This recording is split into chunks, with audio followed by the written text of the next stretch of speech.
Last Friday को पाकिस्तान के finance minister इसहाक डार साहब ने पाकिस्तान का बजट पेश किया फाइनेंशियल ईयर 2024 का।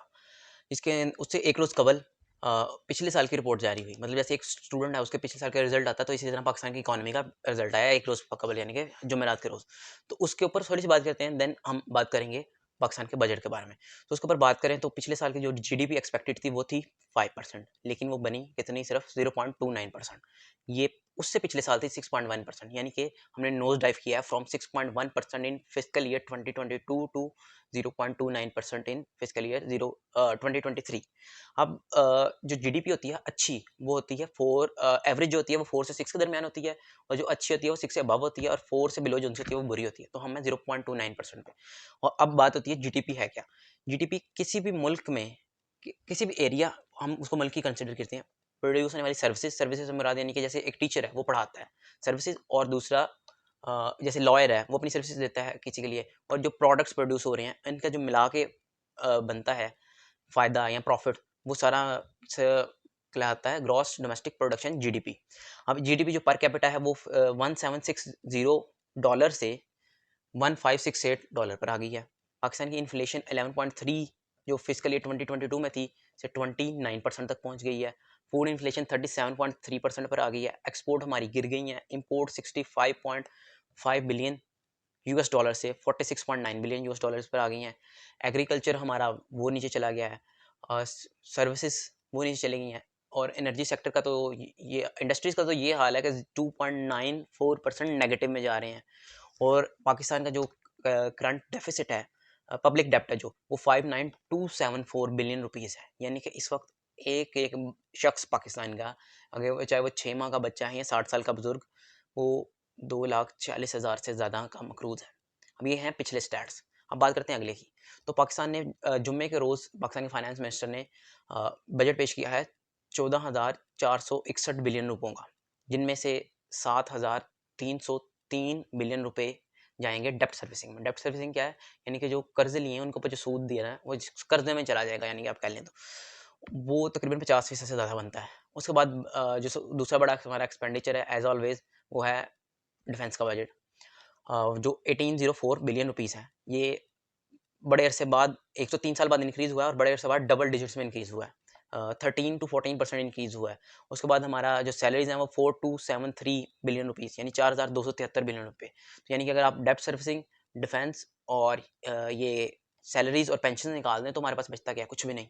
फिर पब्लिक डेवलपमेंट में 950 बिलियन रुपीज़ आएंगे, फिर एजुकेशन में 82 बिलियन रुपीज़, और हेल्थ में 26 billion rupees. So that's how things went.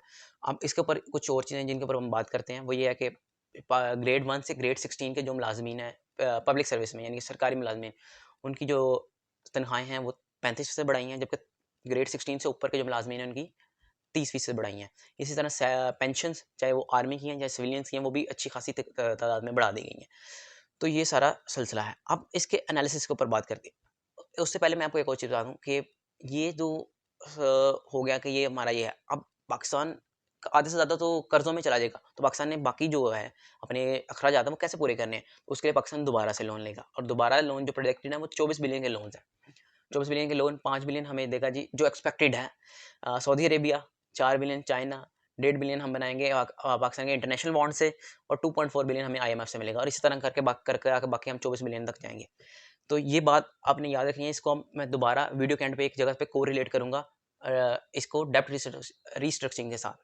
सो ये है। अब हम इसके एनालिसिस पे बात करते हैं। सबसे पहले दो चीज़ें जिनके ऊपर बात ज़्यादा होती है कि डिफेंस बजट हमारा बहुत ज़्यादा है, हेल्थ और एजुकेशन बजट बहुत कम है। That's true, but the point is कि जब आप एक न्यूक्लियर पावर है तो आपके कुछ खर्चे होते हैं। वो कहते हैं ना, गाड़ी रखना मुश्किल नहीं है, गाड़ी को चलाना मुश्किल है, गाड़ी लेना मुश्किल नहीं है, गाड़ी को संभालना मुश्किल है। So same is the case with Pakistan. Pakistan को की ज़रूरत है एक वेल इक्विप्ड आर्मी, जिसके पास न्यूक्लियर वेपन्स हो, मिसाइल्स हों, और अब तो इंडिया जो है वो एयर डिफेंस सिस्टम भी ले आया है, और उनके पास एयरक्राफ्ट कैरियर भी हैं। सो पाकिस्तान के बजट को, इन डिफेंस बजट का इंक्रीज करना कोई गलत बात नहीं है, बट इसका सही यूज़ होना भी एक ज़रूरी चीज़ है। उसके बाद अब बात आती है कि हेल्थ हेल्थ पे जो खर्च करते हैं वो फेडरेशन यानी फेडरल कैपिटल भी खर्च करता है, और प्रोविंसेस भी खर्च करते हैं। सो और एजुकेशन का भी यही सिलसिला है। सो मतलब with in the given circumstances अगर हम वो मौजूदा बजट को अच्छे तरीके से यूज़ करें विदाउट करप्शन और दूसरे चीज़ मिसहैंडलिंग, मैं ये नहीं कह रहा कि इस बजट को इंक्रीज़ ना करें, लेकिन अगर हम इसको अच्छे तरीके से इस्तेमाल करें तो हम बेटर रिजल्ट्स हासिल कर सकते हैं। सो इसका सॉल्यूशन इतना सा है कि हम अपनी इकोनॉमी को ओवरऑल ग्रो करें ताकि हम डिफेंस को भी इंक्रीज़ करें, हेल्थ को भी इंक्रीज़ करें, एजुकेशन को भी इंक्रीज़ करें, ताकि ना किसी को एक सेक्टर को मसला रहे ना दूसरे सेक्टर को मसला रहे। अब बाकी इसके ऊपर ये तो थी वो जनरल जो हमारे मिथ्स हैं उनको थोड़ी सी डिबंक करने की कोशिश किया मैंने। उसके बाद हम बात करते हैं टैक्सेस के बारे में। जो टैक्स लगे हैं वो दो ही टैक्स लगे हैं मेरा ख्याल है, उसके अलावा कोई एक सुपर टैक्स लगा है जो अमीरों पे लगा है जो करोड़ों में कमाते हैं, तो वो लगा है। एक लगा है जी 0.6% टैक्स है जो कैश विड्रॉल पर लगा है। कोई भी नॉन रजिस्टर्ड मतलब जो टैक्स नेट में नहीं शामिल, वो जब कैश निकलवाता है 50,000 से ज़्यादा तो 0.6% का टैक्स उसने अदा करना है। अब इससे होगा क्या? इससे होगा कि आवाम जो है वो इससे निकल आएगी, बैंकिंग सेक्टर से निकाल लेगी अपना पैसा। बैंकिंग सेक्टर से निकालेगी तो मार्केट में कैश का फ्लो ज़्यादा हो जाएगा। जब कैश का फ्लो मार्केट में ज़्यादा होगा तो इससे होगी इन्फ्लेशन।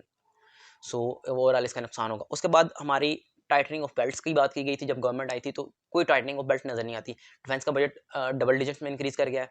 सैलरीज जो हैं वो 30 टू 35% इंक्रीज़ कर गई हैं। इस तरह हमने अपने होल एक्सपेंडिचर्स जो हैं वो उधर ही रहने दिए हैं। फिर डेब्ट रीस्ट्रक्चरिंग की बात करें, एक तरफ हम कह रहे हैं कि हमने न्यू लोन्स लेने हैं, एक दूसरी तरफ हम बात करें डेब्ट रीस्ट्रक्चरिंग। अब डेब्ट रीस्ट्रक्चरिंग है क्या? मैं आपको आसान मिसाल समझाता हूँ। एक बंदा है, उससे आपने 1000 रुपये का लोन लिया है। आप कहते हैं कि मैं 1 माह बाद वापस करूंगा। अब 1 माह होने को है और आप कहते हैं कि ये जो लोन है 1000 रुपये का, आप मुझे 1 माह का और टाइम दे दें, मैं 2 माह बाद यानी कि एक पिछला एक आपका माह के बाद आपको लोन वापस कर दूंगा। लेकिन आप ऐसे करें साथ मुझे 1000 रुपये का और लोन दे दें। सो ये आप देखेंगे क्या कोई पॉसिबल है, कोई बंदा ऐसे करेगा कि आप पिछला लोन वापस नहीं कर रहे और पिछले लोन के लिए कह रहे हैं कि डेट एक्सटेंड कर दें और फिर ऊपर से और लोन भी मांग रहे हैं। सो ये है जो हमारी फाइनेंस मिनिस्ट्री कर रही है कि उन्होंने ये कहा है कि हम 24 बिलियन के लोन्स लेंगे और उसके साथ डेब्ट रिस्ट्रक्चरिंग की भी बात कर रहे हैं। ये जो बात है डेब्ट रिस्ट्रक्चरिंग की, ये जो इसहाक डार साहब उन्होंने आशा ज़ेब खानज़ादा के साथ के शो में की थी। उसके बाद आईएमएफ डेफिनेटली इससे हैप्पी नहीं होगा। आईएमएफ कहता है कि आप अपना टैक्स नेट को बढ़ाएं, आप टैक्स लगाएं, अमीरों पर टैक्स लगाएं। वो ये नहीं कहता गरीबों पर टैक्स लगाएं, वो कहता है अमीरों पर टैक्स लगाएं।